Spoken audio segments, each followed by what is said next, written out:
The deep drone of the ventilation system was a constant, low-grade fever against the skin, thick with the smell of ionized copper and decades of heavy machine grease. Ravel Northman, who preferred his isolation in Docking Bay 17, felt the familiar vibration settle into his teeth. He pulled the solvent wipe across the plastic film of his visor, clearing the thick film of debris churned up by the last atmospheric buffer adjustment. Another day, another 70,000 credits spent on maintaining this illusion of productivity. Chinky chirped, its synthesized voice tight with digital disapproval. The drone, a repurposed diagnostic unit, hovered near the thermal regulators, already tasting the fatigue in the ambient air. "It's maintenance, Cinque," Ravel corrected, though the breath caught dryly in his throat. He valued simplicity in a galaxy built on convolution. He wasn't looking for profit, not anymore. The goal was just not having to deal with the paperwork that always followed collapse. He was a mechanic specializing in electrical ghosts and archaic propulsion, finding dignity in solvable problems. He preferred the silent spite of a clean repair over the haggling that infected every other transaction on the Rever station. The viewport showed the vast, cold sweep of the asteroid field, glittering with debris and the indifferent light of distant nebulae. Ravel secured a panel, feeling the click resonate satisfyingly through his heavy, worn gloves. Then, the sensor alarms chimed. It wasn't the ragged, chaotic shriek of a struggling freighter, but a smooth, expensive chime that meant precision, wealth, and trouble. A vessel materialized in the aperture. It was a teardrop of polished obsidian, sleek and utterly silent, settling onto the deck with a barely perceptible hiss. Ravel recognized the signature immediately. Kinari. Not merchant-class junk, but proprietary courier design, diplomatic, or worse, administrative. They were known for their rigid social order and their intricately fragile technology. The ramp lowered, kissing the dirty metal of the floor. The Kinari, Xylos, was tall, draped in shimmering, iridescent fabric that looked like liquid twilight. Its face, framed by complex metallic filigree, expressed a profound, weary frustration that Ravel recognized instantly. Two armored guards, built like walking slabs of polished chrome, followed, radiating the kind of expensive intimidation that money alone could buy. Xylos approached, its voice a melodious, low hum instantly translated by a collar piece. "We require urgent assistance. Our drive regulator is cycling improperly. We were due at Nomara 6 cycles ago. Name your price, human. We are aware of the usual extortion rates at these fringe stations." Ravel gestured toward a maintenance conduit, ignoring the implied insult. The air around the Kinari felt cold, laced with the antiseptic scent of ozone and wealth. "Show me the component. We'll discuss price after diagnosis. I don't charge for looking at things that turn out to be unplugged." He spent less than 20 minutes tracing the fault, moving with the economy of motion only extreme competence affords. The fault wasn't the complex, hyper-engineered main coil, nor the expensive kinetic stabilizer the Kinari had likely been told to replace. It was the primary flow regulator, a small dedicated ceramic valve that had seized due to a microscopic shard of carbon buildup, a 5-minute flush with solvent, and the replacement of the cheap ceramic filter, a part Ravel kept in bulk because it failed in 50 different propulsion systems, and the ship's diagnostics glowed clean, bright, emerald green. Xylos watched the simplicity of the repair. Its metallic frame held utterly rigid, mixing awe with suspicion. They had expected complicated incantations and days of labor. "It is operational?" Xylos asked, sounding hesitant, as if waiting for a deeper catch. "Functionally perfect," Ravel confirmed, sealing the access panel with a precise, satisfying click. He scrubbed heavy black grease from his hands with a thick industrial wipe, the friction pulling at the fatigue etched into his muscles. Xylos activated a handheld data slate, the surface glowing emerald green. The cost. We shall triple the standard rate for your expediency, 5,000 credits. Transfer initiated. Ravel held up a hand. The drag of dealing with finance hit him like a physical weight. He was exhausted, profoundly tired of the transactional nature of his existence, the endless negotiation. He looked at the perfect, expensive ship, the arrogant, silent guards, and the bureaucratic vastness of the cosmos. He made a decision based entirely on the avoidance of future effort. "Cancel the transfer," Ravel said, dropping the solvent wipe. "It's done, no charge." Xylos froze, the emerald slate dimming to black. "I beg your pardon, human?" "No charge," Ravel repeated, meeting the alien's intense, multifaceted gaze. It was a simple fix. 5 minutes of labor, 2 credits worth of ceramic. Charging you 5,000 credits for that is extortion, and the paperwork for reporting that kind of inflated repair to the station authority is genuinely more effort than the job was worth. Consider it a professional courtesy. Now, if you'll excuse me, I have actual work to do." Xylos stared, utterly bewildered. The guards behind him exchanged silent glances. For the Qunari, every interaction was a weighted exchange, a measure of social status and obligation.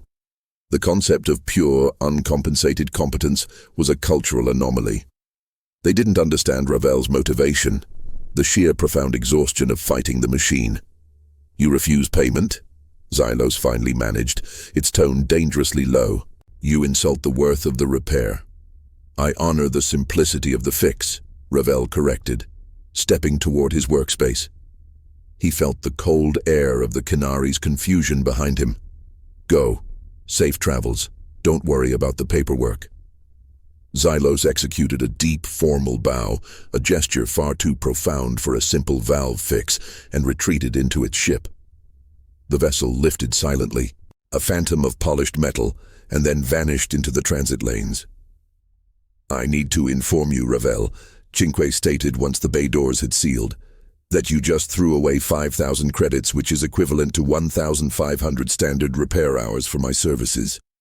Ravel stripped off his heavy gloves. "And I saved myself 2 hours of arguing over itemized charges, 3 hours of arguing over tax classification, and 1 hour of explaining to the Qunari that, no, they don't have a special diplomatic bribe category in my accounting system. Net gain. Cinque. Net gain of sanity." "You have chosen moral superiority over capital gain," the drone observed dryly. "A very human error, usually reserved for those entering monasteries or inheriting large fortunes." Ravel settled back down to review inventory, enjoying the immediate, blessed quiet. He knew the universe often ignored competence, but sometimes, just sometimes, it rewarded it with momentary peace. 4 hours later, that peace disintegrated. Ravel was halfway through calibrating a particularly stubborn thermal regulator when the deck plating began to hum. It was not the rattling bass of standard traffic, but a high-frequency vibration that resonated deep in the sternum. Cinque's sensors went from sarcasm to screaming data priority. "Ravel," Cinque's voice was suddenly flat, stripped of all artifice. "Mass readings are spiking. Exponential growth. Over 1,000 discrete contacts manifesting in near-local space. Energy signatures are passive, but immense. Too structured for a civilian convoy, too numerous for a standard military wing." Ravel dropped the wrench. It hit the deck with a dead clang. He rushed to the observation console, peering through the now polarized viewport. The black void outside was beginning to prickle with terrifying density. "Who is it?" Ravel demanded, gripping the console edge until his knuckles were white, feeling the damp, cold sweat break across his forehead. "Identifying primary signatures, preliminary analysis." "Ravel, you need to see this." On the tactical display, the local space geometry was being swallowed by a tidal wave of proprietary Qunari identification profiles. Vessels of immense scale were moving into a highly ceremonial, tightly controlled holding pattern. flanking the entire Rever station. "It's the Kinari Royal Fleet," Cinque whispered, the TTS struggling with the magnitude of the data influx. The entire regional fleet, at least 50 battleships, 24 carriers, and ancillary support craft. They have sealed off access to every major jump point within a 10-light-year radius. The sheer visual scale was terrifying. Rever Station, a sprawling hub of scaffolding and grime, looked suddenly minute, surrounded by monuments of cosmic power. The absence of aggressive broadcast was the most unnerving aspect, just the overwhelming, cold presence of absolute, untouchable authority.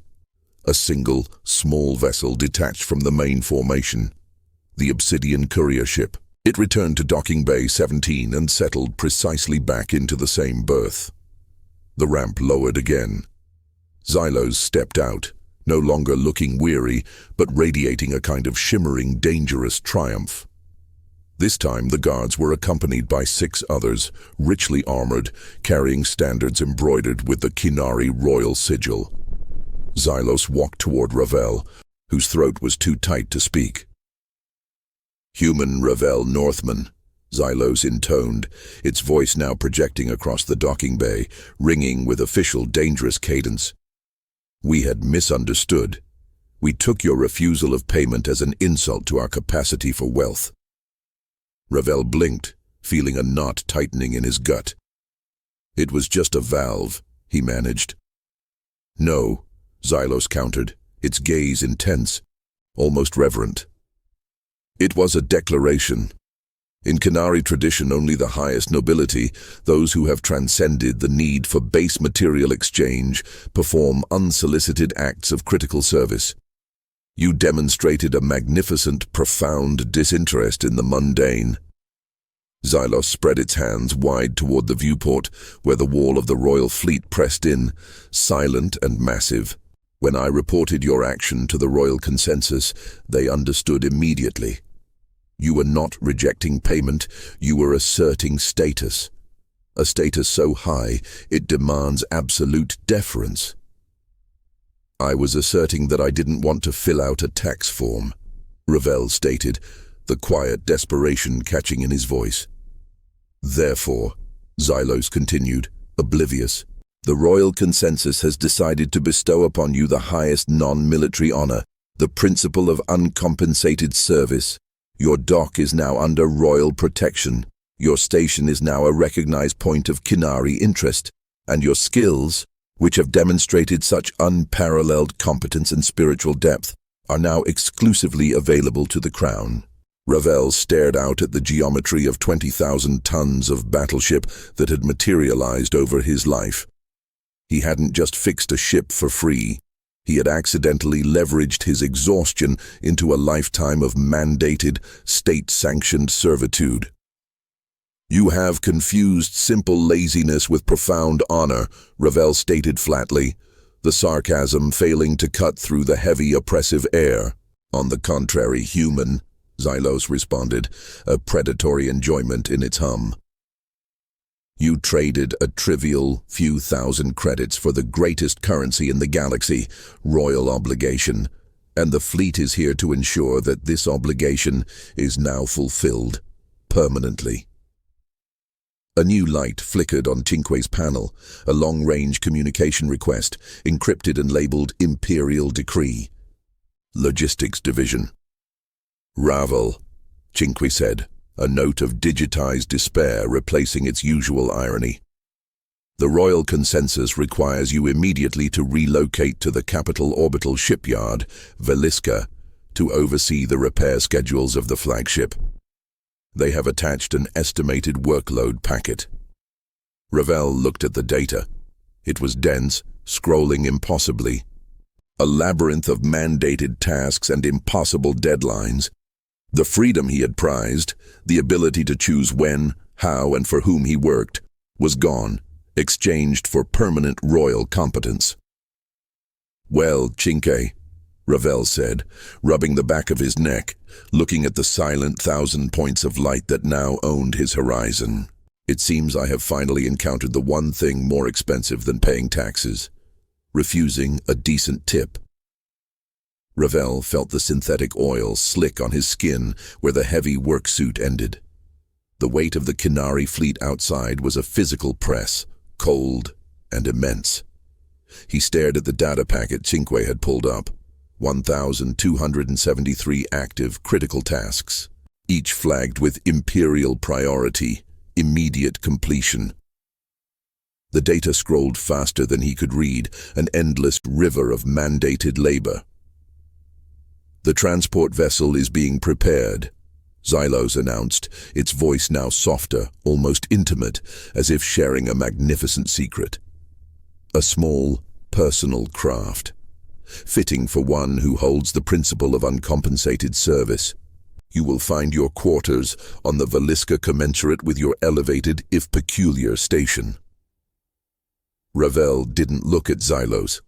He was focused on the tactical display, which showed the fleet's deployment shifting. Their passive energy fields, vast and humming, were generating a faint electromagnetic interference that made the old fluorescent lights in Docking Bay 17 flicker and hum. The air now smelled of ozone and damp, stale fear, the scent of sudden, overwhelming power. "I won't go," Ravel said, the words thick and quiet. Xylos paused. The shimmering fabric of its robe stilled. The 8 armored guards, previously statues, shifted infinitesimally, the polished chrome surfaces reflecting the flickering light. "Ravel Northman," Xylos said, the soft tone evaporating, replaced by the rigid authority of its race. "This is not a negotiation, it is a decree. You have been honored. To refuse is to insult the entire consensus." "I was born on a free station," Ravel countered, turning fully now, his worn jumpsuit and grease-stained hands a stark contrast to the Qunari's polished perfection. "My labor is my own. I determine its worth and its distribution. Your royal decree is just another form of forced servitude, painted gold." Xylos tilted its intricate metallic head. "Servitude? You misunderstand the Qunari soul, human. We are offering structure. You are now free from the chaos of market economics. You are necessary. We provide the purpose. You provide the competence." Ravel's hand was shaking slightly, a tremor he forced down by curling his fingers into his palm.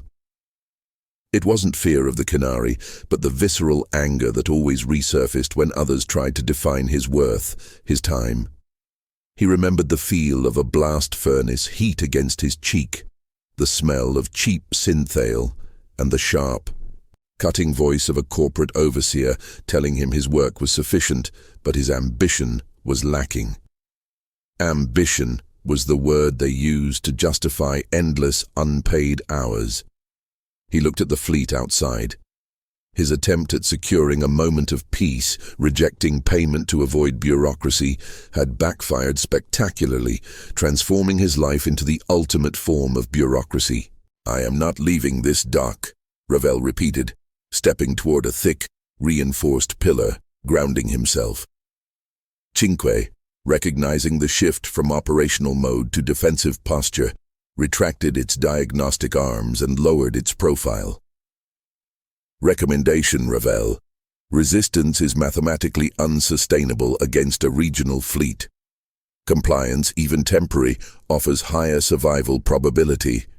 Xylos gave a sound that might have been a chuckle, a low, melodic rattle. "See, even your machine understands order. We anticipated reluctance.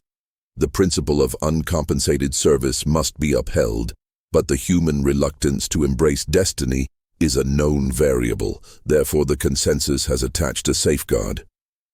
Xylos made a minute gesture to one of the armored guards. The guard did not move, but the air immediately changed. The subtle cold dampness that clung to the docking bay floor seemed to intensify, and Ravel felt a low, agonizing vibration deep in his chest. "What are you doing?" Ravel demanded, looking around wildly. "A simple, elegant solution," Xylos explained, its tone now professionally detached. "The Valiska requires your immediate presence.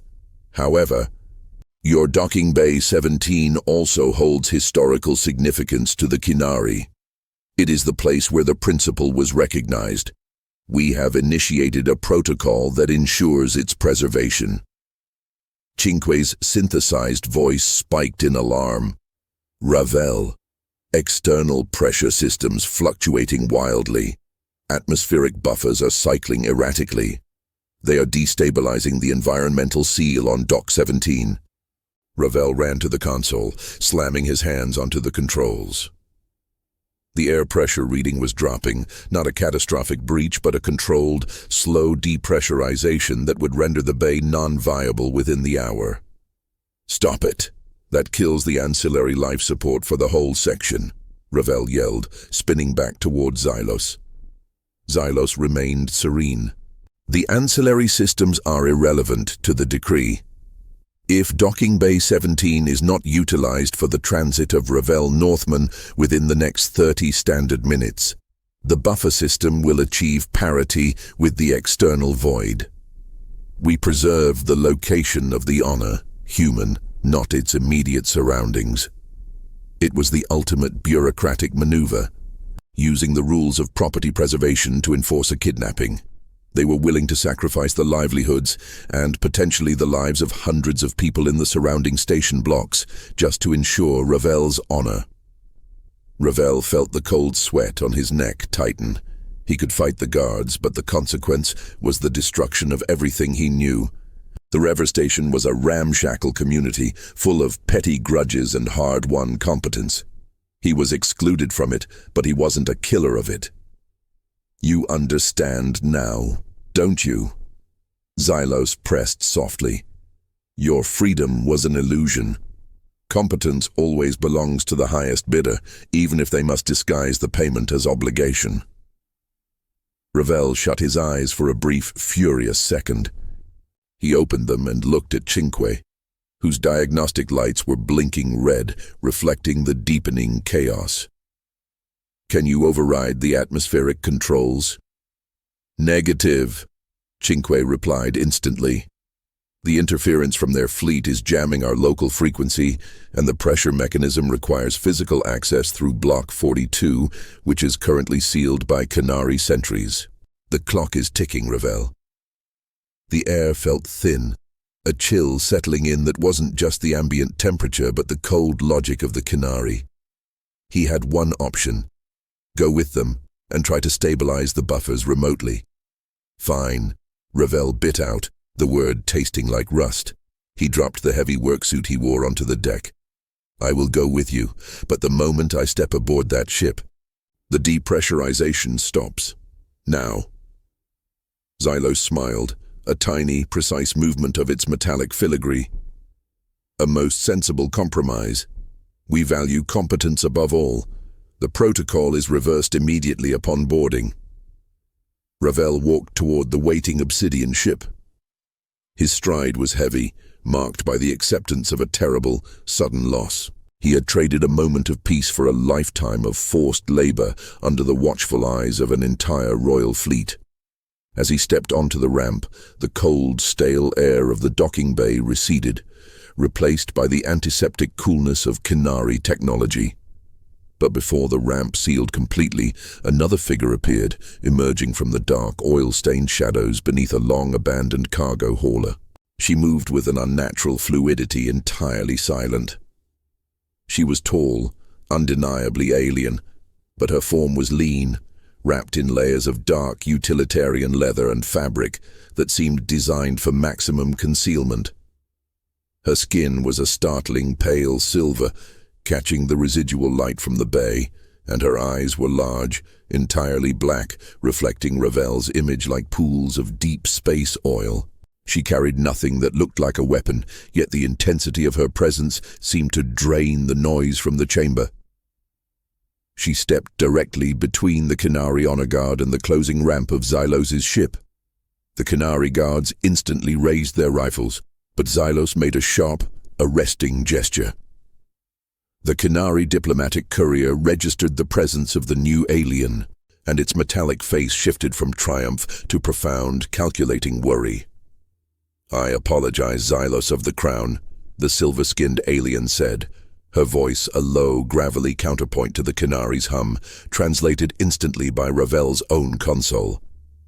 The human Ravel Northman cannot accept your generous offer of principle. Ravel felt a surge of adrenaline, recognizing the species signature, Skarnok, solitary, highly adaptive, and generally classified by Imperial forces as extremely difficult to kill.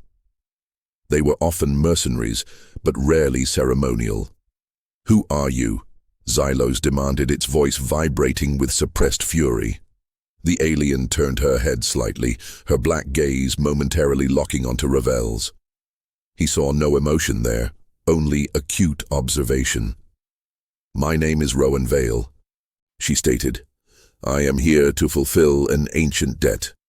And this man," she gestured toward Ravel with a long, slender finger, "is the price." Xylos's shimmering robes seemed to tighten. "A debt?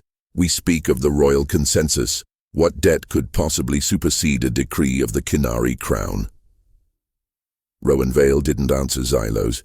Instead, she spoke directly to Ravel, her voice maintaining that low, rough cadence, carrying a strange certainty. "The fleet is here for competence, human. You have that in abundance, but I require discretion, solitude, and the ability to disappear. You have proven you possess the rare skill of making something valuable look utterly worthless. That is what I need. I offer you an exchange, me for the fleet." Ravel swallowed dryly, looking from the silent battleships outside to the alien woman who had just inserted herself between him and a lifetime of mandatory service. He had traded 5,000 credits for an imperial decree. Now, another alien was demanding him as payment for an unknown, ancient debt. "What exactly is the exchange?" Ravel asked, his hand resting instinctively on the cold metal of the doorframe. Rowan Vale met his eyes again. "I fulfill the principle of uncompensated service for the Qunari. I will go to Veliska. I will repair their flagship. They will have their competent servant. But in return, the fleet leaves and you leave with me now. We have 2 minutes before the atmospheric buffers fail entirely." Xylos, realizing the Skarnok was offering an equally valuable, if higher risk, asset, raised a hand to its ear to take a whispered, urgent message from the royal consensus. After a tense 5 seconds, the Qunari lowered its hand, a reluctant, predatory glint in its eyes. "The consensus accepts the exchange of assets," Xylos announced. "The Skarnok will proceed to the transport. Ravel Northman is now relieved of all royal obligation. But know this, human. The debt is only transferred, not erased." Rowan Vale didn't wait for Ravel to reply. She gave a single, almost imperceptible nod to Ravel, a gesture of partnership already assumed, and then turned and walked briskly up the ramp of the Obsidian courier ship, replacing Ravel's presence instantly. The guards hesitated, then followed. The ramp sealed with a soft thump. Cinque immediately reported, "The environmental buffers are stabilizing. Pressure is normalizing. The fleet is initiating jump preparations. They are leaving." Ravel watched the Obsidian ship lift, carrying Rowan Vale, the Skarnok he had met 30 seconds ago, toward the vast Qunari capital. He was free, but the quiet dignity he had sought had been exchanged for a complicated, urgent problem wrapped in silver skin and expensive leather. A second, extremely small, heavily camouflaged star jumper, previously hidden in the structural shadows of the dock, suddenly hissed to life nearby. Its ramp lowered just enough for Ravel to see the dark, cramped interior. "Ravel," Cinque stated, its voice trembling with digitized anxiety. Analysis of the Skarnok's movement suggests a high-priority, imminent threat vector. She did not save you, she purchased you. You need to board that ship now. Ravel took one last look at his quiet, greasy, comforting docking bay, now miraculously safe, and then stepped toward the waiting darkness. The metal ramp of the small starjumper felt cold and slick beneath his worn boots, carrying the faint scent of ozone and something sharp and wild, like clean rain on iron. He had sought quiet competence, but all he found was a new, far more dangerous obligation. He had one question, one thought overriding the panic. If the Kenari Royal Fleet found her competence valuable enough to exchange for his freedom, what exactly was the Skarnok being pursued for?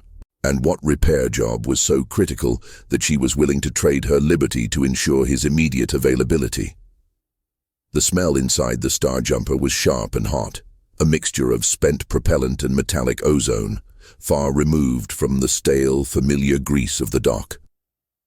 Ravel Northman climbed the short ramp, and the entrance hissed shut behind him, plunging the small cabin into a near-total blackout, relieved only by the faint, pulsing emergency lights.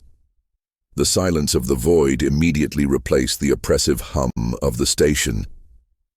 This small ship felt less like a vessel and more like a sealed coffin. "Cinque, status," Ravel muttered, trying to find a handhold in the dark. His hands were slick with cold sweat, the phantom pressure of the Kenari fleet still heavy in his chest. The drone materialized beside him, its diagnostic lights cycling through rapid amber flashes. "We are designated Hunter class. Highly illegal in this sector. Stealth configuration initiated. Thermal signature dropped to near ambient levels. We are currently utilizing a minimal thrust trajectory to exit the immediate sphere of influence, Ravel." "And the Kenari?" "The fleet is gone. Clean jump. They accepted the exchange and vanished. The Veliska will receive Rowan Vale shortly. However, Ravel, the exchange was a red flag the size of a carrier deck. The Skarnok is marked. Deep red marker." Ravel finally found a pilot's couch, a slab of hard composite material worn smooth by constant use. He sank into it, the sudden lack of physical threat leaving him weak. "What is deep red? Assassins? Warlords? Worse. Logistical priority," Cinque stated with grim finality. "A deep red marker signifies an asset deemed critical by multiple sovereign powers, requiring retrieval or elimination, specifically to prevent its competence from falling into rival hands. The Skarnok are typically free agents. For her to be marked this heavily suggests she is running from something that touches every major power, not just the Kenari." Ravel ran a hand across his jaw, feeling the stubble grating against his palm. He had traded a comfortable prison for a highly volatile escape pod, and the heat inside the cabin was rising rapidly, a byproduct of the stealth drive masking their exit. The air grew thick and dry. "If they want her competence, they have it," Ravel argued, his voice rough. "She's on the Veliska, probably fixing whatever 1,000-year-old screw-up they had on the flagship." "Negative. That is the complicating factor," Cinque countered. "Its amber lights pulsing faster. I established a secure link to the ship's primary navigation and manifest, a necessary function given our new situation. The Hunter is registered to Rowan Vale. Its core systems are keyed to her biometric profile. We are locked out of navigation and primary life support controls." Ravel straightened, adrenaline flooding back, cutting through the fatigue. "Locked out? But she left. She's on the Kenari ship." "Precisely. She did not release the controls. She did not transfer ownership. Ravel, she didn't buy your freedom. She bought this ship's time. The propulsion unit is operating on a 2-hour hard reserve timer. When it hits 0, the stealth drive dies, the navigation system freezes, and the ship will broadcast a beacon with a deep red marker." The knot in Ravel's gut tightened violently. He hadn't been saved. He had been trapped. She had sacrificed herself to ensure he became a beacon for her highly dangerous pursuers. "A sophisticated delaying tactic," Ravel breathed, peering through the small, thick viewport which showed only the distorted, starless black of the cloaking field. She ensured the Canary got their competent servant, which bought her time to escape whatever she's running from, and guaranteed I would be captured in her place 2 hours later. 1 hour, 58 minutes, and 30 seconds now, Cinque corrected, its tone utterly neutral. The system is physically locked down. There is no software workaround in this time frame, Ravel. We need a physical intervention. Ravel forced his mind to slow down, pushing past the rising physical discomfort of the cabin's heat. Competence against complexity. That was always his ground. "Where is the drive control matrix?" he demanded. Cinque projected a three-dimensional diagram onto the dark wall, a complex web of conduits leading to the center of the small ship. Beneath the main floor plate, section Delta 6, heavily shielded. We need to physically cut the primary timer feed before the 2-hour sequence is complete, or the system locks the power relay entirely. Ravel stood up, the hard floor warm beneath his boots. "I need a cutter, shielded cable, and a heavy-duty thermal dampener. This whole ship is radiating heat like a furnace." The small cargo hold was cramped, packed with maintenance equipment. Ravel found what he needed. A plasma torch designed for field work, a coil of heavily braided thermal wire, and thick insulated gloves. The silence in the cabin was broken only by the hiss of the environmental system struggling against the drive's heat. He dropped to the floor and began prying up the access panel. It was secured with 6 molecular welds. It took 10 intense minutes of focused, sweating labor to crack the welds, the plasma light reflecting harshly off the polished floor. When the plate finally lifted, the rush of heat from the subdeck was immediate, thick and oily. Ravel instinctively pulled back, shielding his face with a forearm. "The heat is critical, Ravel," Cinque warned, hovering near the aperture. "The drive core is running at 1500 degrees Kelvin.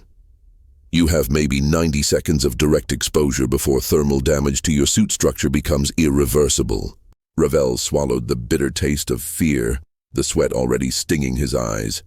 He pulled on the thick gloves. He could feel the fine electric static build on his skin, a precursor to the energy surging beneath the floor. He lowered himself into the maintenance cavity. The air immediately became a searing blanket. Ravel worked by the thin, frantic light of Cinque's diagnostic beam. The drive matrix was a terrifying tangle of glowing components. He located the central clock mechanism, a small, glowing orb of solidified temporal gel. His plan was simple: cut the feed wires to the timer, short the signal with the thermal wire to neutralize the sequence, and then cap the connection before the system could reset and lock him out. Ravel raised the plasma torch. He cut the first wire. The heat was immense, radiating through his thick gloves, making the skin on his arms crawl. The smell of burning insulation and molten metal choked the small space. Snip. He cut the second wire. He reached for the braided thermal cable, his fingers clumsy with urgency and the crushing temperature. He saw the small, delicate receptacle for the timer feed, a perfect, tiny target. He had to connect the short before the core's emergency power could initiate the lockdown. Just as he was about to insert the short, a high-pitched metallic shriek erupted from the drive core itself, directly beneath his hand. Cinque screamed data. "Ravel, the system is detecting the bypass attempt. It is not locking the relay, it is reverse cycling the power distribution." The reverse cycle meant that instead of just cutting power, the system was pushing a massive surge back into the control matrix. Ravel felt a searing, agonizing jolt through his glove as the electric current hit the tool. The plasma torch exploded in his hand with a sharp, blinding crack. Ravel yelled, pulling his arm back violently. He slammed his elbow hard against a support beam, the sharp pain momentarily eclipsing the thermal burn. His right glove, where the torch had fused, was smoking faintly, and his arm throbbed intensely, the shock vibrating up to his shoulder. He had failed. The system was too intelligent, too paranoid. Rowan Vale hadn't just set a timer. She had rigged a technical trap. Ravel dragged himself out of the cavity, breathing hard, tasting copper and ash. He looked at Cinque, who was now cycling red and black, indicating systems corruption. "It fried the torch," Ravel gasped, shaking his right hand. "And the feedback took out half the power distribution in this section. What's the status of the timer?" 1 hour, 51 minutes, Cinque replied grimly. The delay was marginal. The system has now sealed the drive matrix entirely. Physical intervention is no longer possible without a heavy-duty plasma lance, which we do not possess. The failure left Ravel pinned in the small cabin, nursing a bruised elbow and a smoking hand, with the clock ticking down to disaster. He needed a new plan, something less direct.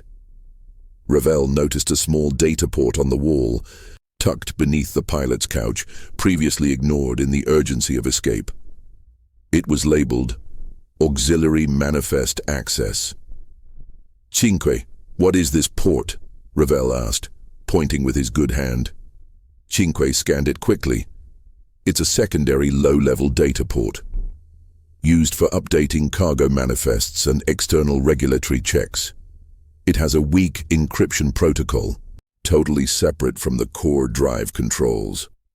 Connect to it. I need to know what Rowan Vale considers cargo on a highly illegal star jumper that's about to sacrifice itself. Cinque extended a thin diagnostic filament and slid it into the port. There was a moment of digital tension, then Cinque's voice relaxed slightly. "Access granted. The manifest contains a single item. Codename Ether Shard, Type 7. Designation, Critical Asset. Classification, Organic, Synthetic Hybrid." Ravel stared at the listing. "A shard? Is it a piece of crystal? Technology?" "Accessing data." "Wait, Ravel, the manifest is corrupted. Only the dimensions are readable. It is a container, roughly the size of a standard refrigeration unit. But there is a secondary note, flagged with a timestamp exactly correlating with the moment Rowan Vale boarded the Kinari ship. The note scrolled across the wall display, a single line of clear, unencrypted text. "System Override Protocol Alpha. Ether Shard requires constant power to maintain cryostabilization. If power drops below 3%, the asset initiates a high-frequency, wide-spectrum broadcast." Ravel felt a cold dread settle deeper than the thermal heat of the cabin. This was the ultimate trap. Rowan Vale hadn't just set a timer for their capture. She had ensured that if Ravel tried to disable the pursuit beacon, he would kill the cargo, and the cargo would call for rescue from every corner of the galaxy. "So I have two bad choices," Ravel whispered, looking at the ticking clock. "Let the stealth drive fail in 1 hour and 45 minutes, and be captured by whoever buys her debt, or kill the cryopower now, which triggers an immediate, massive search party." Cinque's diagnostic lights were steady now, reflecting the brutal logic of the situation. "You must choose. Survival versus containment. Which is the lesser threat, Ravel?" Ravel looked at his burned, aching hand, then at the corrupted manifest. Rowan Vale had bet everything on his competence, being unable to escape her technical net, forcing him into a logistical nightmare.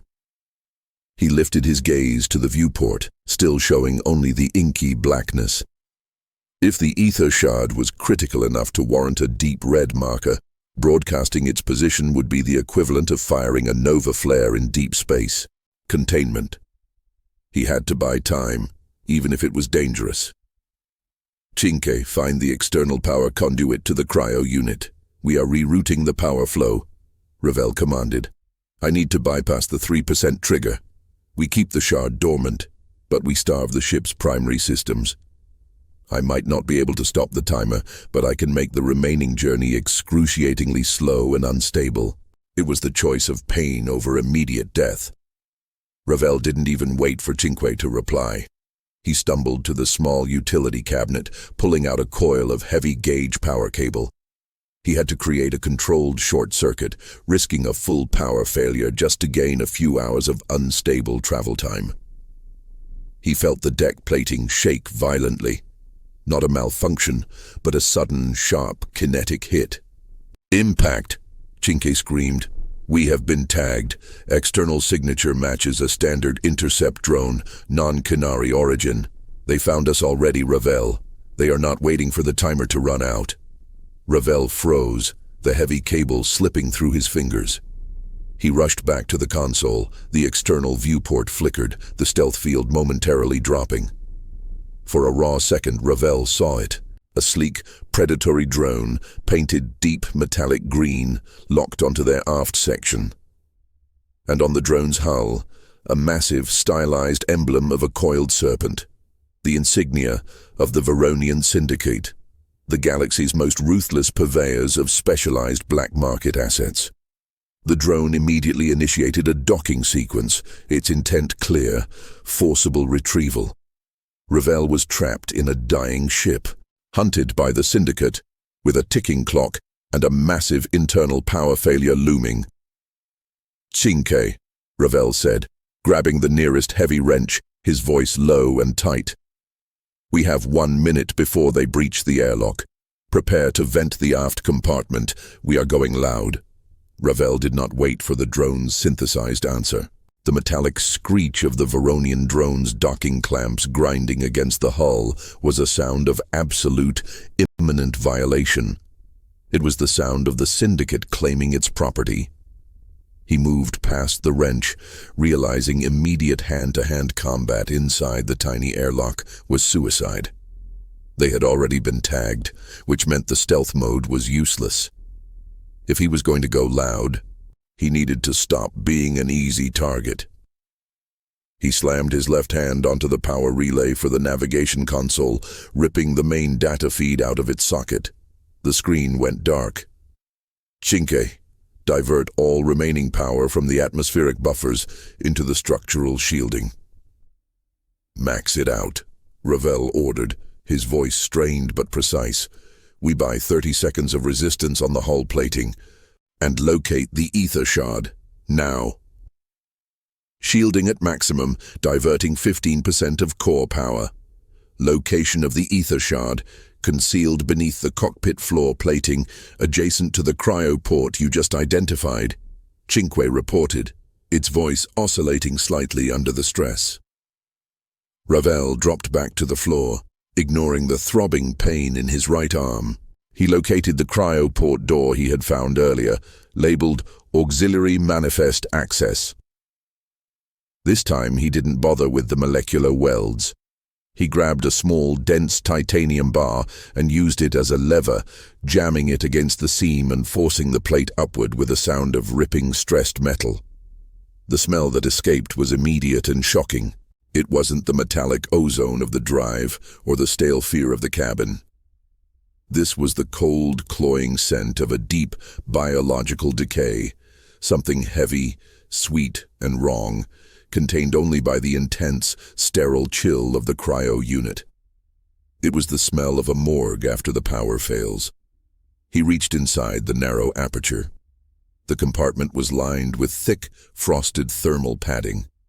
At its center was the container, the size of a small locker, vibrating with cold, its smooth metal surface sheathed in ice crystals. Ravel ignored the bitter cold that clawed at his skin. He had to bypass the 3% trigger from the inside before the Veronian drone could pry open the ship and find the asset fully powered. If the Syndicate got a clean retrieval, Ravel would be terminated instantly. He saw the thick power conduit leading into the cryo unit, a braided cylinder designed to withstand a massive energy surge. He needed to cut it without triggering the internal pressure sensors. "They are initiating breach protocols on the aft airlock, Ravel. 20 seconds until structural failure," Chinque yelled. Ravel pulled his plasma torch holster out of his belt and slapped the hilt against the titanium bar until the fused metal of the head snapped off, leaving a rough, jagged edge. It was crude, but it would have to serve as a knife. He pressed the jagged edge against the thick conduit and began to saw violently, fueled by cold panic. The insulation resisted, peeling away in thick, rubberized strips. The effort wrenched his already injured shoulder. 10 seconds. He cut through the final layer of insulation. The copper wiring beneath glowed faintly blue. Ravel pulled back, bracing himself against the rising noise of the hull breach. He used the remaining coil of heavy-gauge cable he had failed with earlier, jamming the stripped ends between the exposed conduits leading into the cryo unit. The resulting short circuit wasn't a flare or a spark. It was a cold, brutal thunk that resonated through the deck plating. The emergency lights in the cabin flickered once, plunging the ship into deeper darkness. Cinque's report was strained. Primary power loss to the ether shard. 100% failure. Warning, override protocol alpha initiated. Broadcast sequence commencing in 5 seconds. Ravel had achieved the worst possible scenario. He had cut the power, triggering the signal, but he had bought only 5 seconds before the broadcast began. He slammed his fist against the side of the cryo unit, a frustrated physical blow. The contact jarred something inside the container. Then, Ravel heard a faint sound from within the cold locker, muffled but distinct. It wasn't a metallic ping or a system alarm. It was a shallow, ragged intake of breath.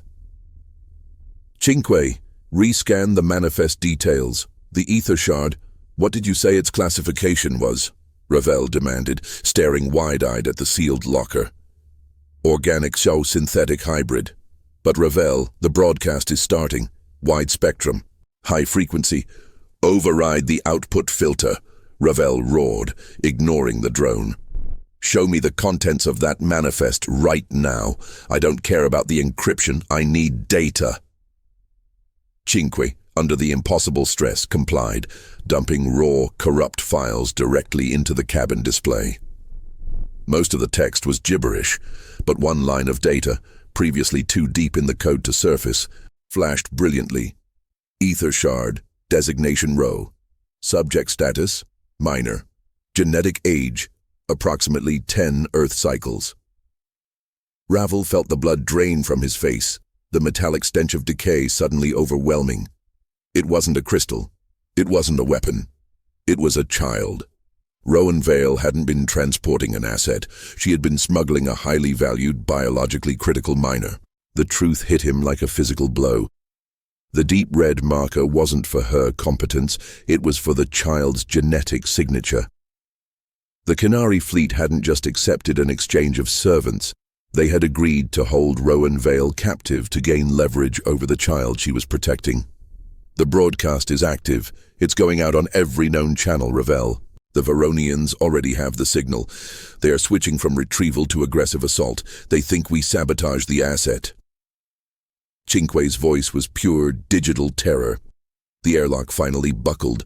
A sound like tearing canvas was followed by a rush of frigid, dense air as the Veronian drone sealed its neck to the Hunter's aft section. Ravel heard the heavy thump of boots landing on the deck plating of the airlock, followed by the muffled, rhythmic scrape of armor against metal. They were inside. Ravel didn't hesitate. He knew the child needed to stay cold, but if the broadcast continued, they were dead. He had to stop the signal. His eyes scanned the cryo unit, searching for anything that looked like a manual dampener or an auxiliary power cell. He saw a small, recessed panel next to the power conduit he had just shredded. He jammed the titanium spike into the recess, forcing the panel open. Inside, beneath a tangle of thin wires, was a small, smooth, polished stone, no bigger than his thumb, emitting a faint, unsettling warmth. It was labeled Temporal Sync Key. The sync key. Rowan Vale's biometric key. Cinque screamed. If you insert that into the manifest port, you might overwrite the broadcast sequence. Ravel snatched the stone. It felt smooth and impossibly heavy in his palm. He lunged back to the auxiliary manifest port where Cinque was connected. He saw the Veronian armor guards approaching the main cabin door, their helmets dark, featureless voids. He could hear their breathing, deep, mechanical. Ravel pushed the temporal sync key into the manifest port. A blinding flash of silver light erupted, not from the port, but from the cryo unit behind him. The entire ship groaned violently as the power surged back into the system, bypassing the short circuit Ravel had just created. "What happened?" Ravel yelled, shielding his eyes from the light. The sync key triggered a complete system reset. It recognized the core power loss and overrode the broadcast. But Ravel, the system is now drawing power from an emergency source, the ether shard itself. The cryo unit now pulsed with soft silver light. Ravel realized with sick certainty that the child inside was the power source. Rowan Vale hadn't set a broadcast beacon. She had rigged the life support unit to use the child's energy as a final, desperate burst of communication if her competence failed. He had just forced the child to scream its location across the cosmos. Ravel turned back to the cabin door. The Veronian retrieval team, two massive figures in heavy green armor, were through the inner lock. They raised their rifles, but they didn't shoot. They were here for retrieval, not destruction. "Identify yourself, civilian," the lead Veronian roared, its voice distorted by the speaker. Ravel straightened, his hands empty, the pain in his arm forgotten. He looked from the massive syndicate soldiers to the pulsing silver cryo unit containing the innocent asset. He knew the only thing that mattered now was time. "I am Ravel Northman, the mechanic," Ravel stated, his voice calm despite the frantic hammering in his chest. "And your cargo is currently unstable. If you breach the containment field, the child dies and you lose your payday." The Veronian paused, its rifle lowering infinitesimally. Ravel pressed his advantage, improvising a lie based on the terrifying truth. Rowan Vale programmed the temporal key to initiate a biological failsafe upon capture. You have 5 minutes before the child's stabilizing enzymes degrade completely. You need a competent mechanic to reroute the life support bypass before that happens.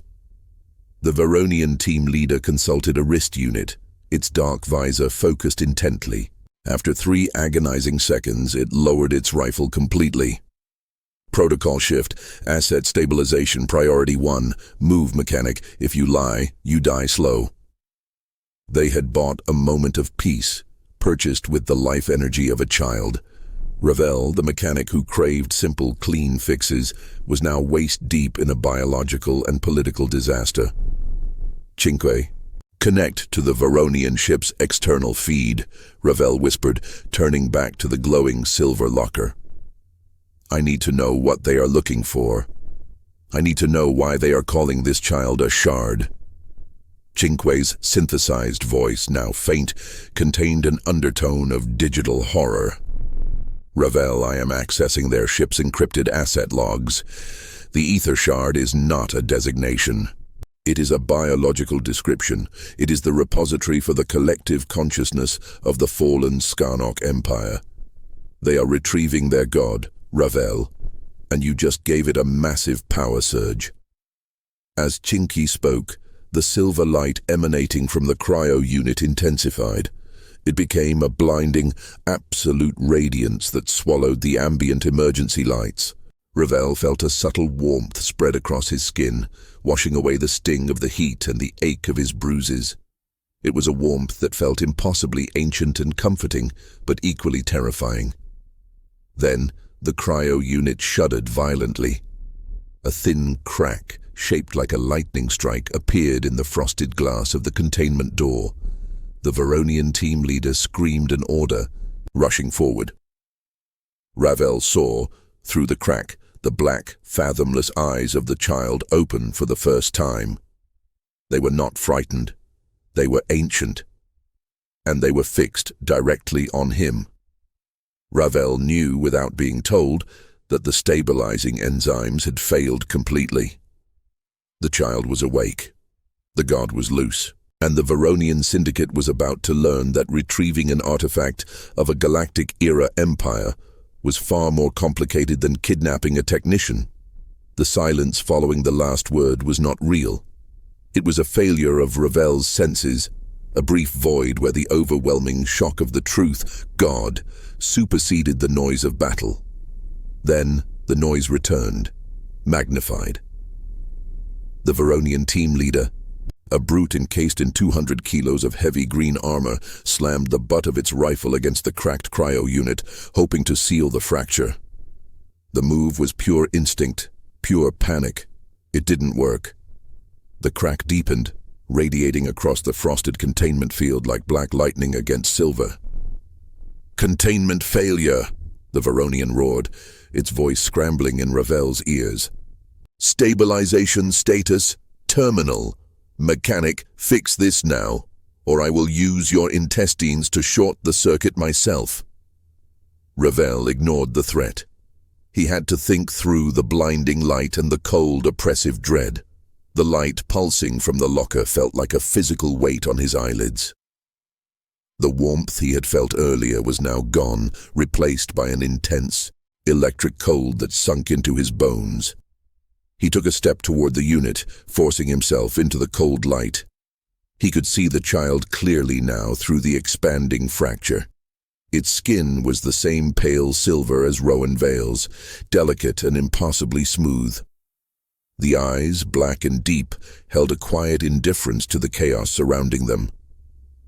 They did not blink. "The temporal sync key initiated a full biosurge," Ravel stated, his voice tight, the words barely audible over the Varonian's frantic comms. "It used the child as a battery. It's not a stabilization issue now, it's an overload. The enzymes are cooked." The Varonian leader shoved Ravel aside with a thick, armored hand. The force sent Ravel sprawling against the hard pilot's couch, the pain in his bruised arms snapping violently. He tasted copper on his tongue. "I don't care about your science, human. I need the asset contained." The Varonian grabbed a heavy-duty sealant gun from its hip and began spraying a thick chemical epoxy over the crack. The silver light beneath immediately intensified, burning through the sealant with a soft, hissing sound. The child shifted. A small, subtle movement inside the cryo unit. The air pressure in the small cabin dropped rapidly, sucking the warmth and sound toward the sealed container. "Ravel, system overload imminent," Cinque shrieked, its voice breaking up into digital static. "The child is absorbing the ship's entire power grid. We are drawing ambient energy from the Varonian drone now. They are losing shields." The Varonians noticed.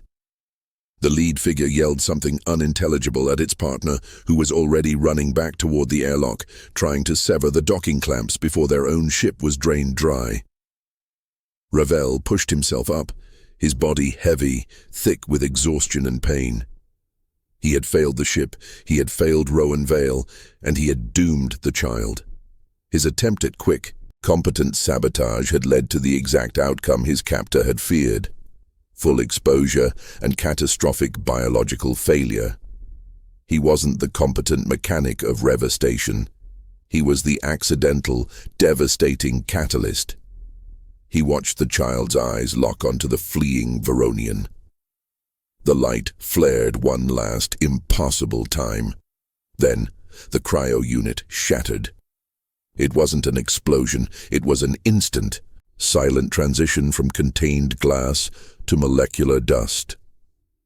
The air in the cabin rushed into the vacuum left by the displaced container, carrying the thick, sweet scent of decay, now laced with something acrid and metallic. The child stood in the center of the cabin floor, utterly motionless, barefoot on the cold, shattered deck plating. It was tiny, frail, wrapped in nothing but a thin sheet of shimmering silver silk that had been the cryo unit's lining. The lead Varonian froze, its rifle pointed uselessly at the child. "Do not approach the asset," the Varonian screamed into its comms. "Do not engage." Ravel, leaning heavily against the couch, felt a deep, agonizing rumble resonate through the hull, not mechanical but temporal. The child was bleeding power, creating a localized event horizon of energy and cold. Cinque's digital voice was raw panic. We are being pulled away from the Varonian drone. Power reversal is forcing us into a slingshot trajectory. The hunter is breaking away from the docking lock. The violent kinetic shift slammed Ravel into the wall. He cried out, the pain in his shoulder blinding, but he kept his eyes on the child. The small figure took one step, delicate and precise, over the dust of its former prison. It walked directly past the paralyzed Varonian, ignoring the 1,000-kilo armored threat entirely. It walked toward Ravel. Ravel braced himself for a mental assault, a command, an ancient telepathic scream. Instead, the child reached out a small, pale hand. It did not touch Ravel. It hovered its hand near his burned, aching right forearm, where the heat damage was worst. The pain vanished, not dulled, but gone. A cold, deep certainty settled where the frantic nerve endings had been. The skin smoothed over, the bruises faded to memory. The overwhelming physical fatigue that had settled over him since leaving Reva, the low, constant fever of a life spent in perpetual labor, lifted. Ravel felt utterly, terrifyingly lucid. The child removed its hand and its black eyes, ancient and calm, settled on Ravel's face. The ship lurched violently as the slingshot effect took hold. They were accelerating far beyond safe limits. "Cinque, are we out of range?" Ravel gasped, flexing his miraculously healed arm. "Negative. We are visible across 3 sectors now, but Ravel, the Varonian drone, its power is gone. It's a dead derelict." The child wiped it clean. The realization hit Ravel with brutal force. He wasn't just lucid. He was energized, cured, and now irrevocably tied to the child. Rowan Vale hadn't hired him to fix a ship or escape a trap. She had hired him to ensure he was the last person the child saw, the last connection before it was exposed. The child, the ether shard, spoke. Its voice was a whisper, not translated, but resonating directly in Ravel's skull, like the faint, cold echo of a bell ringing across 100 years. "She paid the price, I paid the debt. You must fix the wound, mechanic." The sound faded, replaced by the deep, continuous hum of the violently overloaded drive. The child collapsed silently onto the deck, unconscious. The silver light vanished entirely. Ravel stared at the motionless figure, then at his hand, which felt strong and capable for the first time in years. His competence had not failed, it had been harvested. And now, the debt of Rowan Vale was laid entirely on his shoulders. He was alone, speeding into the black, in a highly illegal ship, carrying a dormant god who now considered him its primary maintenance technician. Cinque's synthesized voice, though still panicked, returned to a high-priority efficiency. "Ravel, we have stabilized trajectory, but we are running on fumes. Estimated reserve, 30 minutes. We must dock or initiate cold shutdown." Ravel stumbled to the console, grabbing the dead navigation display. "Where are we?" "Near the fringe of the Outer Rim's regulated shipping lanes, too far from any station for a jump. We are dead in the water unless we can find cover, and Ravel, the broadcast from the temporal key. The signal is still running, buried deep in the sector frequencies. We bought time, but not silence." Ravel felt the overwhelming weight of the situation, the profound exhaustion returning, this time intellectual rather than physical. He looked at the child, the god asset, sprawled on the deck like a discarded doll. He had gambled on logic and lost everything. He was a small-time mechanic, and he was now the last line of defense for a being capable of annihilating starships. "I should just stop." The thought echoed cold and bitter.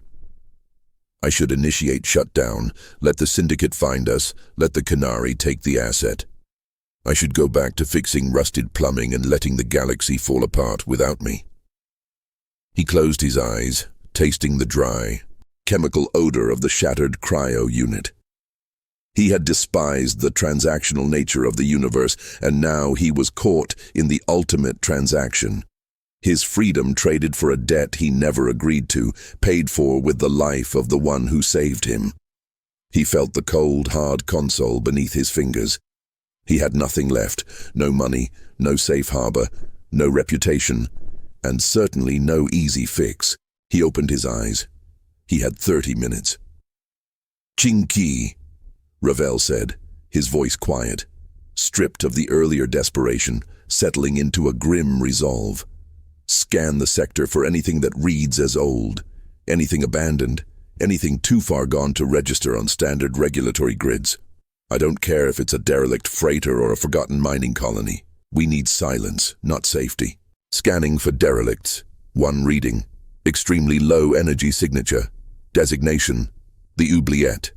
An automated prison colony, abandoned centuries ago. Highly unstable infrastructure, classified as a non-recoverable hazard zone. Perfect, Ravel murmured, a dry humor surfacing in the pit of his defeat. He was heading for a functional grave. He looked down at the navigation panel, forcing himself to engage with the ship's emergency manual override. He needed to plot a high-speed, minimal-fuel intercept course into the abandoned colony. It was a suicide run, relying on the colony's structural instability to shield their residual energy signature from the swarm that was already hunting the broadcast. He began working the manual controls, the cold metal of the panel now comforting, familiar territory in an unfamiliar hell. He was going to try. Not for heroism, not for redemption, but for professional spite. He would not let the Veronian syndicate dictate the terms of his failure. He entered the coordinates. "Ravel, the drive cannot sustain this trajectory," Cinque warned. "We will achieve target intercept, but the heat from the forced acceleration will overload the residual shielding in 5 minutes. We will be visible." Ravel didn't look up. He felt the ship shudder beneath the strain. He saw the black void outside begin to swirl as they crossed the light barrier. "Then we have 5 minutes, Ravel confirmed, setting his jaw. "Prepare for emergency deceleration. We are going to hit the Oubliette hard." As Ravel gripped the yoke, his knuckles white, the high-frequency hum returned. It wasn't the ship. It was the broadcast signal, the message Ravel thought he had silenced, screaming louder than before. A single red warning light flashed on the cockpit wall, independent of the ship's internal diagnostics. It was a proximity alarm, Veronian frequency. They had tracked the surge and followed the trail. Ravel had 5 minutes to escape the galaxy's most ruthless bounty hunters before they tore the small ship apart. And the child, the source of all his ruin, lay cold and inert at his feet. The fight had just begun. Before we proceed, log your entry. Which country or planet are you watching from right now? The commander is tracking every active signal. Ravel confirmed the setting with a harsh intake of breath, the chemical tang of exhaustion suddenly sharp in his lungs. 5 minutes. The proximity alarm pulsed red on the cockpit wall, a tiny, insistent heartbeat counting down the remnants of his life. He slammed his fist onto the manual override panel, bypassing the thermal limiters. The console immediately erupted in strobing crimson and yellow light, a visual shout against the oppressive black of the void. "Cinque, vent secondary coolant into the primary manifold," Ravel ordered, his voice raw and tight. "Ravel, that will crystallize the drive relays. It's an irreversible failure state," Cinque protested. The digitized terror clear even through the static crackle of the warning frequencies. "It buys us 30 seconds of sustained thrust without melting the shell. We don't need a ship after this, Cinque. We need a bunker." The ship shuddered violently, the ancient metal groaning like an abused creature. Ravel felt the extreme acceleration pin him hard against the worn fabric of the pilot's couch, his spine protesting with a sickening lack of resistance. Outside, the geometry of space twisted and smeared, the stars dissolving into stretched white lines as they crossed the safe threshold. The Hunter was tearing itself apart to reach the grave Ravel had chosen. Then the digital resistance began.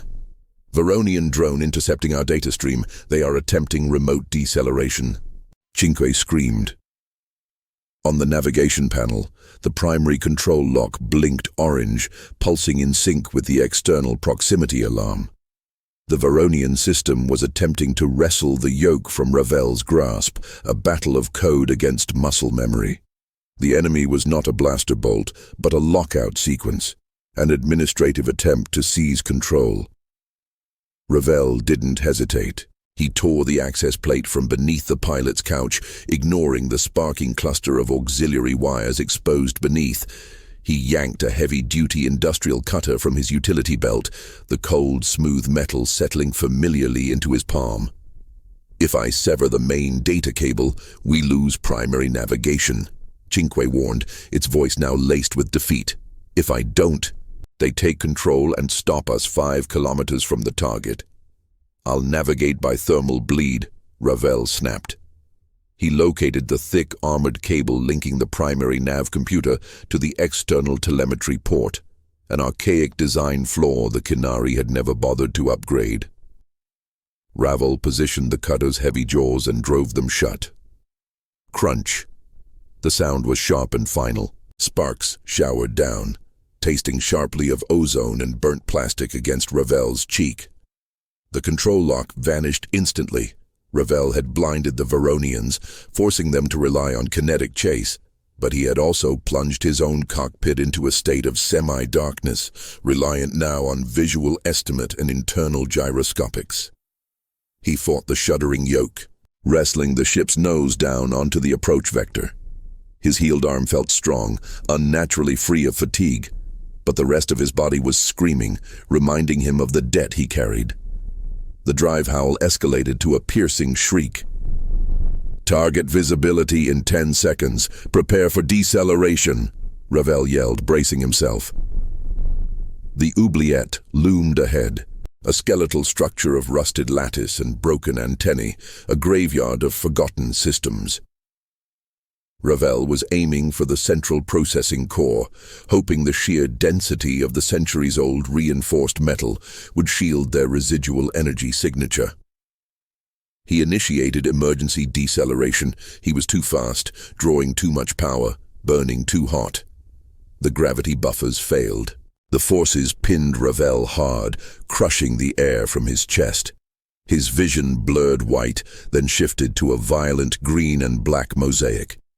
He smelled the sharp, metallic odor of burnt lubricants boiling off the drive casing. Impact. It was not a crash in the traditional sense. It was a tearing, grinding sound that lasted for agonizing seconds. A symphony of rending metal as the hunter failed catastrophically against the ancient, unyielding structure of the prison colony. The ship shuddered, rolled, and then was violently shoved deep into the derelict superstructure, wedged and twisted beyond recognition. The external view screen exploded in a shower of brilliant green and yellow plasma fire before flickering into permanent blackness. Then silence. Absolute, heavy, and hot. Ravel hung suspended for a moment, tangled in the inertia harness. A thin stream of acrid black smoke curled up from the dead navigation panel. His head was throbbing, a deep, persistent ache. His left leg, which had been pressed against the cooling conduit, was radiating an agonizing, dull heat that meant trauma, not just bruising. He tasted salt and blood. He groaned, hauling himself out of the debris. The cabin was a wreck. Every panel was dead. Wires sparked faintly where the emergency battery had engaged before quickly dying out, leaving only the sound of high-pressure atmosphere escaping through the hull rupture. The only remaining light came from the rupture itself, a jagged, triangular hole in the port side, showing the rusty metallic decay of the oubliette's interior walls. "Cinque," Ravel whispered, his throat raw. No synthetic voice answered, only the hiss of residual air. Ravel found the drone unit wedged under a shattered console, its housing crushed. Its primary sensor array was pulverized, shattered glass mixed with thin, dark, non-conductive fluid. He nudged the drone with his foot. No response. Cinque was offline. The sarcastic, faithful moral compass was reduced to dead weight. a silent victim of Ravel's desperate trajectory, the cost of their evasion. Ravel turned his attention to the child. The ether shard was still inert, silent, protected by a piece of bulkhead that had buckled over it during impact. It lay exactly where it had fallen, an impossible object resting amid the industrial ruin, completely untouched by the violence. Ravel dragged himself to the smashed viewport, leaning heavily against the twisted frame. He peered out. They were deep inside the prison structure. Vast, dark corridors of ancient corroded metal stretched into darkness, lined with thousands of empty, identical cell blocks. The oubliette was a 100-year-old monument to forgotten captivity, a labyrinth of dead technology. He felt the deck vibrate, not the ship, but the prison structure itself. A faint crackle broke the silence. The Veronian frequency proximity alarm, which Ravel had thought severed, had weakly reasserted itself. It was fighting through the structural interference of the enormous derelict. They had found the trail but lost the solid signal. They were close. Ravel was trapped. The hunter was a wreck. Cinque was gone. He was deep inside a non-recoverable hazard zone, carrying a dormant godchild, with the galaxy's most ruthless bounty hunters less than a kilometer away, searching blind in the corrosive dark. He slid down the bulkhead, resting his head on the cold metal. He reached out and picked up a shard of jagged, twisted alloy, part of the ship's fractured hull. It was hot, vibrating faintly with residual drive energy. He looked at his reflection in the dull, dark metal, dirty, bruised, eyes narrowed in grim recognition. He was cornered. The mechanical genius that had granted him temporary lucidity had only bought him a perfect, isolated tomb. Then, a subtle sound cut through the escaping atmosphere. A metallic sigh, a sound of heavy weight being moved. Ravel forced himself to look away from the wreckage, listening intently. The sound came from the breach in the hull, from the deep, echoing darkness of the derelict colony. Clang, scrape, clang. It was heavy, rhythmic, and slow. Not the frantic movement of the Veronians, but something industrial, deep within the ancient prison system. Ravel held his breath, straining to hear over the low hiss of the escaping air. He had aimed for a sanctuary of silence, a place the system had forgotten. He realized the awful final cost of his competence. He hadn't just crashed into a derelict structure, he had just woken something up. The slow, heavy sound repeated, closer this time, resonating through the cold, shattered deck plating beneath his boots. Whatever was moving inside the oubliette was massive, and it was heading for the rupture in his hull. Ravel had traded the known terror of the Veronian syndicate for the unknown, creeping horror of the forgotten prison itself. The slow, heavy sound resolved into an immense rhythmic thump, not the hurried footfall of a hunter, but the deliberate deep tremor of heavy machinery in motion. The thing that emerged from the shadows of the derelict corridor was a relic, a colossal, multi-jointed service walker, easily 6 meters tall, crusted with centuries of rust and maintenance sealant. Its movements were precise, slow, and powerful. It stopped just short of the hull rupture. Its primary manipulator arm, a thick cable ending in a precision-cutting torch, hovering near the twisted metal. It was maintenance. Ravel hadn't woken a monster. He had activated a ghost janitor. A faint, melodious hum reached Ravel's ears, impossibly clear over the hiss of escaping atmosphere. Rowan Vale, the Canary alien he knew as Skarnok, stabilized herself against the buckled access hatch behind him. Her movements were stiff, and a thin, dark fluid, her equivalent of blood, threaded down the iridescent fabric of her operational tunic. She had been shielded in the secondary compartment, injured, but awake. Ravel. Her voice was low, resonating with a weariness that matched his own. The Veronians will breach the outer plating in minutes.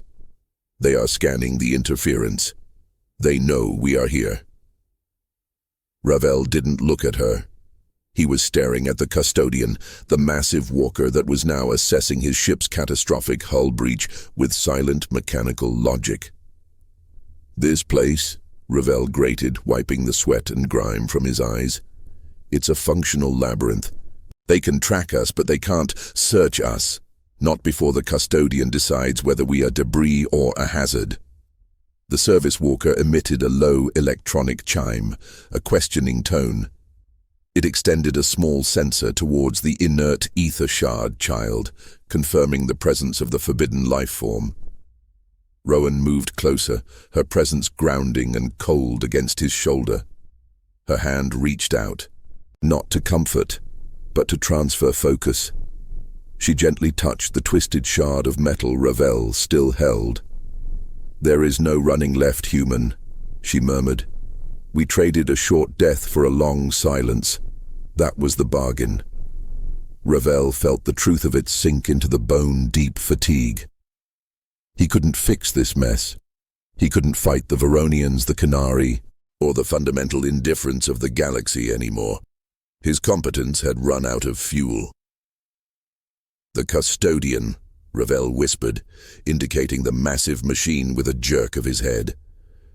"It requires maintenance. Permanent maintenance. That's why it exists, to keep the lights on for the ghosts. It will eventually seal the breach, stabilize the atmosphere, and process the wreckage." "And us?" Rowan asked, her eyes fixed on the custodian's slow rotation. "If we are classified as structural hazard, it incinerates us. If we are classified as salvageable personnel, it isolates us inside the structure until retrieval. But retrieval won't come. Not with the Veronians outside. It's a permanent lock." Ravel looked at the ether shard, still sleeping, protected by the density of the ruin.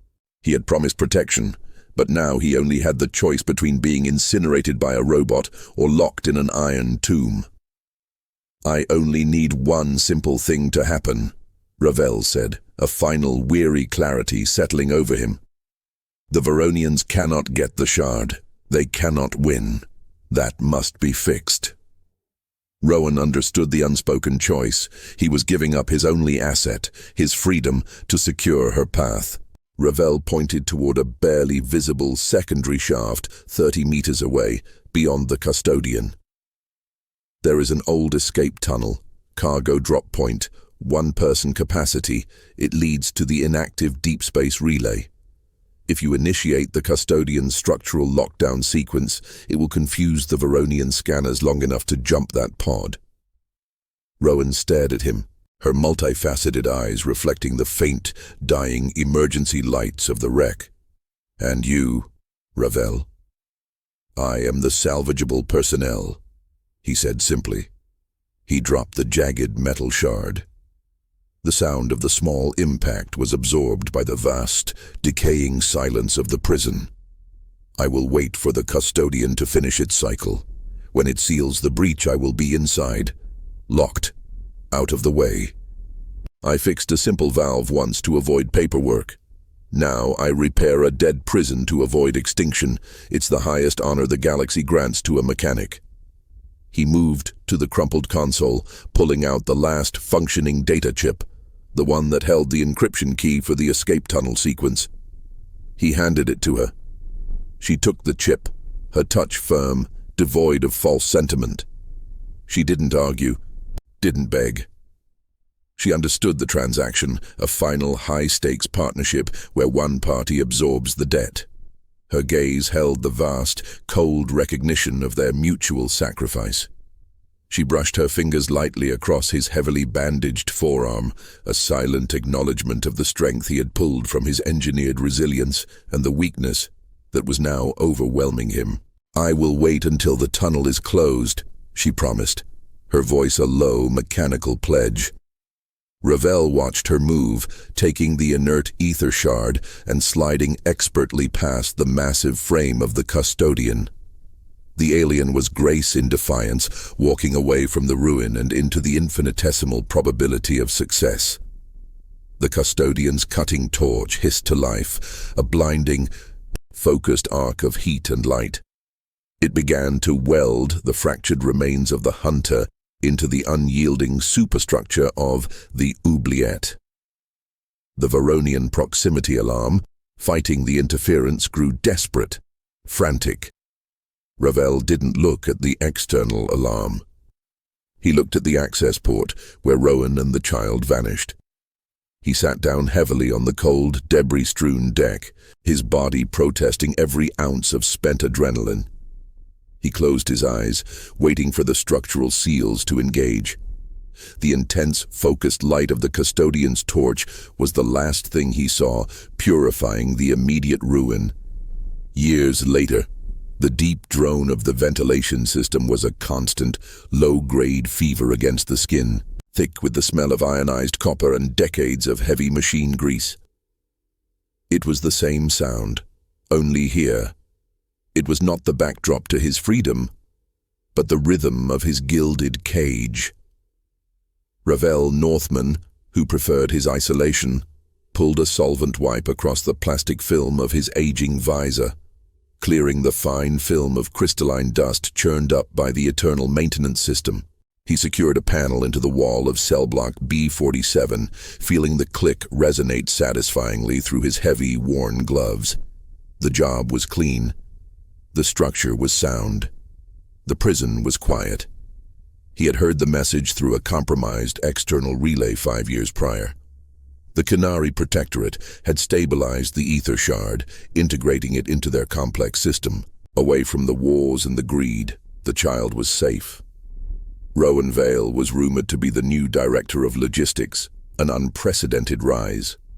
Ravel didn't know if he was still considered a criminal, or perhaps merely forgotten. He hadn't asked. He worked. He maintained the dignity of solvable problems. He looked out the barred, thick viewport, seeing only the cold, vast sweep of the asteroid field, glittering with indifferent starlight. The universe was still built on convolution.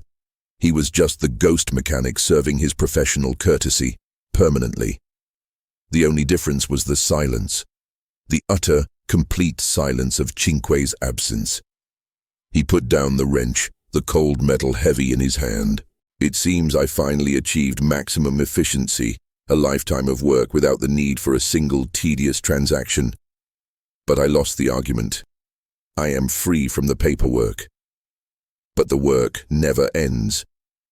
The deep drone vibrated into his bones, a low hum of ceaseless, necessary repair. He scrubbed the heavy grease from his hands with a thick industrial wipe, the friction pulling at the fatigue etched into his muscles. This time, there was no one to charge, and no one to forgive. I valued simplicity in a galaxy built on convolution, and paid with everything, just for the quiet. This story is now part of the archive. Subscribe to help preserve future transmissions, and share this episode with someone who still believes in science fiction.